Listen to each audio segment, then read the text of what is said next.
Hi, it's Cece here. Today we're going to be working on a flower collage. This is an example that I made. Follow along with me as I create one. We're gonna grab some old magazines. You can also do this with newspaper. Flip through, find some colors, anything you like, and feel free to rip it out. I've already ripped some out, and these are some of my scraps. I'm gonna use these to create petals and a flower stem. You can use scissors or the ripping technique we used from our egg collage. We can also use tape or glue, whatever you can find. Now we can make our flower somewhat realistic and use some green for the stem, but you can also use whatever color you'd like. Gather my greens and start with my stem. This was ripped, this was cut. Either one I tape down my stem on my piece of paper. I'm going to take my extra green pieces and add on some stems. I've created the beginning of my flower. Now I'm going to look at what color pieces I have and see what shapes I like to start with my petals. This is a pretty red. I think I'll start with that.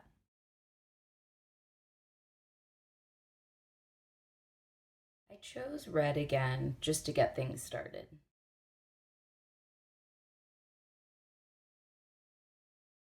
I decided to choose another red petal because that's what I'm feeling right now. Make whatever you're feeling at the moment.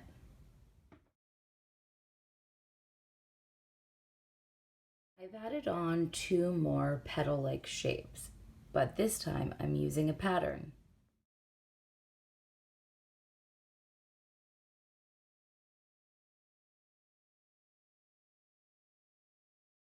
I've added on an orange petal.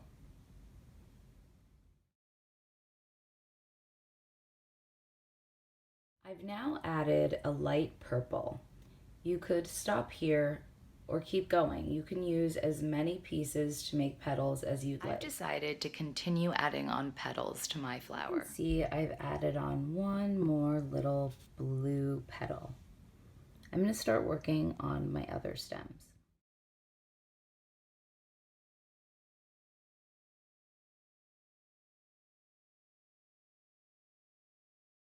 I'm really liking these mixed purple and pink patterns.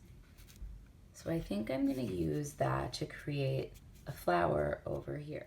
I've added on an ombre pink and a purple behind it. Then I've put on this pattern floral pink petal. I think I'm going to use this, and instead of cutting, I'm going to use the ripping technique and create a petal-like shape. I've ripped it into these three different sections. Now I'm going to think about which looks best as a petal. I think this is the one I'm going to use. Now that I've added that, I think I'm going to continue and add a couple more, and maybe go back and add some to the top flower. So I've added another red petal and a tiny little blue one back there. I've added a printed petal right here, and it's okay if it goes beyond the paper. I love the saying that drawing outside the lines is okay. That's how I feel about collage. I've added on two more petals. This pattern that is also up here, and then another orange petal. I felt like I was missing some yellow, so thought I'd add in a yellow petal. I'm thinking maybe we need some more yellow over here.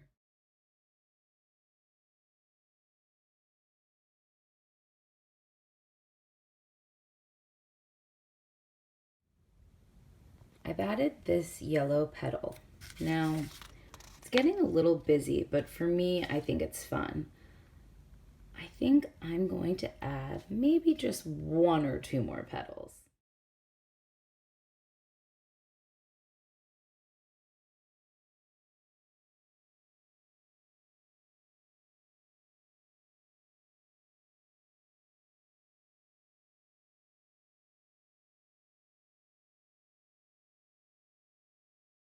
I went with another print right here.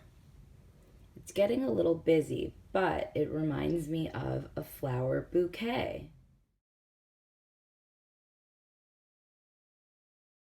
I felt like my bouquet needed to be evened out, so I added another piece of yellow here and then continued with that purple over here. I'm really liking how this turned out.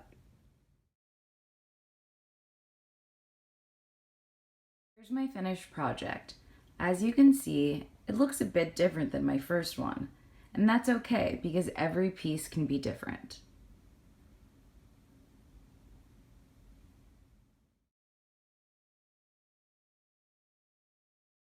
As they say, April showers bring May flowers. It's been a pretty rainy April. We're moving into May, and hopefully the flowers will blossom and bloom. Thank you all for joining me in this flower collage project. I hope to see what you have made. Please send a photo, and I will include the link where to send. Support programs at mercyhome.org. That's support programs at mercyhome.org. Can't wait to see. I really hope that you enjoyed this project. And don't forget, April showers bring May flowers.